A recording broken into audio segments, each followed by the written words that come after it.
একটা মসজিদকে কেন্দ্র করে ভারতে 2000-এর মতো মানুষ দাঙ্গায় নিহত হলো, যার অধিকাংশ মানুষ ছিল মুসলমান। একটা মসজিদকে কেন্দ্র করে দাঙ্গায় 2000-এর মতো মানুষ মারা গেলেন, যার অধিকাংশ মানুষ ছিলেন মুসলমান। আদালতে মামলা হলো। এলাহাবাদ আদালত 2010 সালে তারা একটা রায় দিল। রায়টা হলো, এই মসজিদের জায়গার দাবিদার ছিল 3টা গ্রুপ। একটা হলো মুসলমানদের সুন্নি ওয়াকফ বোর্ড, আর হিন্দুদের 2টি, একটি হলো নির্মোহী আখড়া, আর একটার নাম হলো রামলালা। ওদের ওই 2 সংগঠন এবং মুসলমানদের সুন্নি ওয়াকফ বোর্ড, তারা এই জায়গার দাবিদার। এলাহাবাদ আদালত রায় দিয়ে দিল, যেহেতু 3টা সংগঠন বাবরি মসজিদ এরিয়ার দাবিদার, জায়গা হলো 2.77 একর, 6 বিঘার কাছাকাছি। এই জায়গাটার এলাহাবাদ আদালত দেশ ভারতে যারা নিজেদেরকে সর্ববৃহৎ বিশ্বের ভিতরে ধর্মনিরপেক্ষ গণতান্ত্রিক রাষ্ট্র দাবি করে, এই গণতান্ত্রিক রাষ্ট্রের দাবিদার ভারতে মুসলিমদের 500 বছরের পুরাতন ঐতিহ্যবাহী মসজিদ বাবরি মসজিদকে বিভিন্ন রকমের কলা কৌশল করে মসজিদকে ধ্বংস করে রাম মন্দির নির্মাণ করে গত 22শে জানুয়ারি উদ্বোধন করেছে ভারতের বর্তমান প্রধানমন্ত্রী, যিনি কসাই হিসাবে পরিচিত। বাবরি মসজিদ নির্মাণ হয়েছে, ভারতে প্রায় 800 বছর শাসন করেছে মুসলমান শাসকেরা। কত বছর? 800 বছর শাসন করেছে মুসলমান শাসকেরা। তার মধ্যে মোগল সম্রাটদের ইতিহাস, ভারতে ঐতিহ্যবাহী ইতিহাস। মোগল সম্রাটদের অন্যতম সম্রাট বাবর, তার রাষ্ট্র পরিচালনার সময় তার সেনাপতি মীর বাকি 1528 এবং 29 সালের দিকে, 1528, 29 সালের দিকে তারা ভারতের উত্তর প্রদেশের ফয়জাবাদ জেলার অযোধ্যা শহরের রামকোট একটি পাহাড়ের উপরে এই মসজিদটা তারা নির্মাণ করেন। আজ থেকে প্রায় 500 বছর আগে, কত আগের কথা। এবং মসজিদ নির্মাণ থেকে শুরু করে এ পর্যন্ত মসজিদের ইতিহাস ধারাবাহিকভাবে ইতিহাসের বই পুস্তকে বর্ণিত রয়েছে। হঠাৎ করে সেখানে বিভিন্ন বাবার মতো মসজিদ গজাইছিল না, একেবারে সম্পূর্ণ নিষ্কণ্টক একটি জায়গায়, ভেজাল মুক্ত একটি জায়গায় মসজিদটা নির্মাণ করা হয়েছিল 1528, 29 সালের দিকে মুসলমান বাদশার আমলে, মুসলমান সেনাপতির নেতৃত্বে। এটা নিয়ে বিতর্ক শুরু করা হয় 300 বছর পরে। মসজিদ নির্মাণের 300 বছর পরে 1800 সালের শেষের দিকে, 2900 সালের শুরুর দিকে বিতর্ক শুরু হওয়ার কারণটা হলো, একদল হিন্দু তারা মনে করে, মনে করে, ধারণা করে, যার কোনো প্রমাণ নেই, যার কোনো ইতিহাস নেই, যার কোনো তথ্য নেই, শুধু মনে ধারণা করে যে এই বাবরি মসজিদ রামকোট পাহাড়ের যেই জায়গায় নির্মিত হয়েছে, এই জায়গাতেই আমাদের দেবতা, হিন্দুদের দেবতা, তারা মনে করে রাম জন্মগ্রহণ করেছিলেন, এখানে রাম মন্দির ছিল। মুসলিম বাদশাহ বাবরের নির্দেশে মুসলিম সেনাপতি মীর বাকি রাম মন্দির ধ্বংস করে সেখানে তিনি বাবরি মসজিদ বানিয়েছেন। এটা তাদের মনে ধারণা। ইতিহাস হলো, সত্য হলো, বাস্তবতা হলো 1528, 29 সালে মুসলমান শাসক বাবরের নির্দেশে মুসলমান সেনাপতি মীর বাকি এই মসজিদ নির্মাণ করেন। এটা হলো ইতিহাস, এটা হলো সত্য, এটা হলো বাস্তবতা।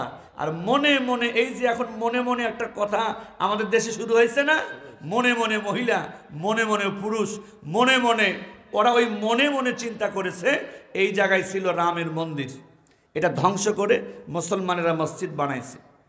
কোনো জ্ঞান সম্পন্ন মানুষ, বিবেকবান মানুষ, বুঝমান মানুষ মনে চিন্তা করে কোনো সত্যের বিরুদ্ধে কি অবস্থান নিতে পারে? না, অসম্ভব। তারা এই মনের ধারণাকে বাস্তবায়ন করার জন্য বিভিন্ন সুযোগ খুঁজতেছিল, কিন্তু আইনে, আদালতে যেই জায়গা মুসলমানের, যেই মসজিদ মুসলমানের, এটা তো আইনে আদালতে দখল করা কঠিন, অসম্ভব বিষয়।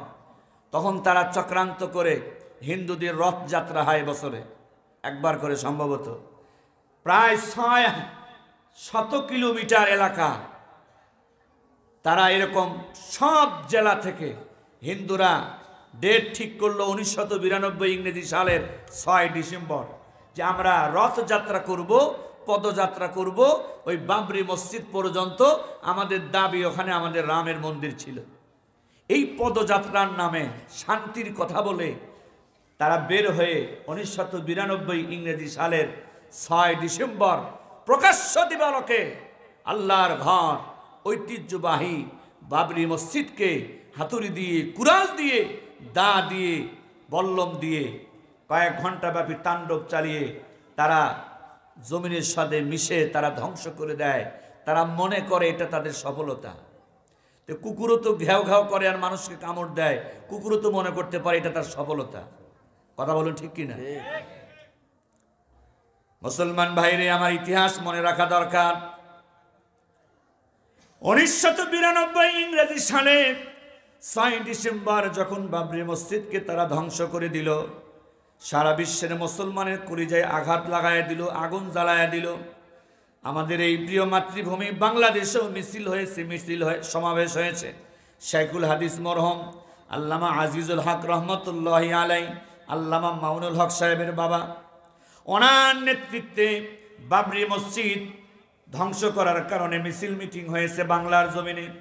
ভারতেও মিছিল মিটিং শুরু হলো, প্রতিবাদ শুরু হলো। এমন প্রতিবাদ আশ্চর্য হয়ে যাবেন, একটা মসজিদকে কেন্দ্র করে ভারতে 2000-এর মতো মানুষ দাঙ্গায় নিহত হলো, যার অধিকাংশ মানুষ ছিল মুসলমান। একটা মসজিদকে কেন্দ্র করে দাঙ্গায় 2000-এর মতো মানুষ মারা গেলেন, যার অধিকাংশ মানুষ ছিলেন মুসলমান। আদালতে মামলা হলো। এলাহাবাদ আদালত 2010 সালে তারা একটা রায় দিল। রায়টা হলো এই মসজিদের জায়গার দাবিদার ছিল 3টা গ্রুপ। একটা হলো মুসলমানদের সুন্নি ওয়াকফ বোর্ড, আর হিন্দুদের 2টি, একটি হলো নির্মোহী আখড়া, আর একটার নাম হলো রামলালা। ওদের ওই 2 সংগঠন এবং মুসলমানদের সুন্নি ওয়াকফ বোর্ড, তারা এই জায়গার দাবিদার। এলাহাবাদ আদালত রায় দিয়ে দিল, যেহেতু 3টা সংগঠন বাবরি মসজিদ এরিয়ার দাবিদার, জায়গা হলো 2.77 একর, 6 বিঘার কাছাকাছি। এই জায়গাটার এলাহাবাদ আদালত রায় দিয়ে দিল 3 সংগঠন দাবিদার, 3 সংগঠনের ভিতরে জায়গাটাকে সমানভাবে 3 ভাগ করে দেওয়া হোক। এই রায় অনুযায়ী মুসলমানেরা পেল 1 ভাগ, আর হিন্দুদের সংগঠন 2টা হওয়ার কারণে তারা পেল 2 ভাগ। জায়গা পুরাটাই মুসলমানের।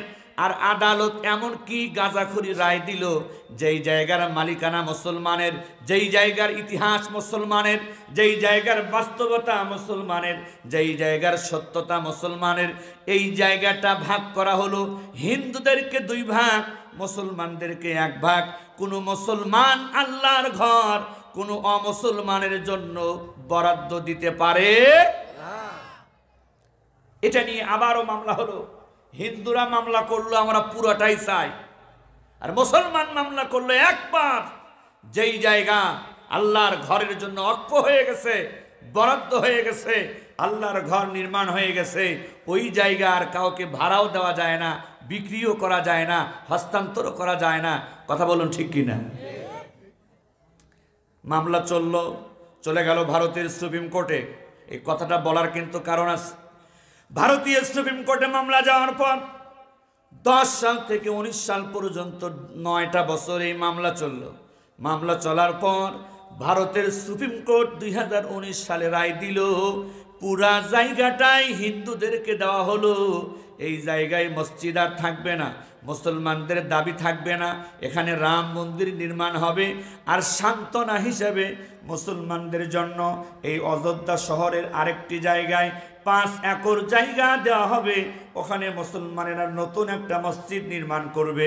বিষয়টা হলো এমন, আমাদের আব্বাকে খুন করা হলো, আমাদের মাকে খুন করা হলো, খুনের মামলা আদালতে গেল, বিচারপতি রায় দিল তোমার মা বাবাকে যারা খুন করেছে তাদের কোনো সাজা দেওয়ার সুযোগ নাই, বরং দেশের 1000 নারী পুরুষকে তোমার মা বাবা বানায়া সান্ত্বনা দিলাম। এ কথা কয় না কেন? রায়টা কিছু এরকম হয়ে গেল। তুমি 5 একর কেন? মুসলমানের মসজিদের একটা ইটের বিনিময়ে 500 বিঘা জমি যদি দাও, পুরা দেশটাও যদি দাও, মুসলমানের মসজিদের একটা ইটের দামের সমান হবে না। কথা বলুন ঠিক কিনা? মহাপরাক্রমশালী আল্লাহ রাব্বুল আলামিন তার পবিত্র কালামুল্লাহ শরীফের মধ্যে মসজিদ সম্পর্কে অনেক জায়গায় আলোচনা করেছেন। সবথেকে বড় আলোচনা মসজিদ শব্দটা আল্লাহ তাআলা স্বয়ং নিজের সঙ্গে যুক্ত করে বলেছেন মাসাজিদাল্লাহ। বলুন না আল্লাহু আকবার। এই মসজিদ শব্দটা আল্লাহ কার সঙ্গে যুক্ত করেছেন? নিজের সঙ্গে। কোরআনে যেখানেই মসজিদ সম্পর্কে আল্লাহ আলোচনা করেছেন বলেছেন যে মাসাজিদাল্লাহ, আল্লাহর মসজিদ। মুসলমান ভাইরে আমার, মসজিদ সম্পর্কে একটা হলো মুসলিম হিসাবে আমাদের জীবনে মসজিদের প্রয়োজনীয়তা কতটুকু, দরকার তা কতটুকু, এবং যারা ইসলাম বিদ্বেষী, ইসলামের শত্রুরা, এরা মসজিদকে কোন নজরে দেখে, কোন হিসাবে দেখে। মুসলমান ভাইরে আমার, গত 22শে জানুয়ারি, চলতি বছরের চলতি জানুয়ারির 22 তারিখ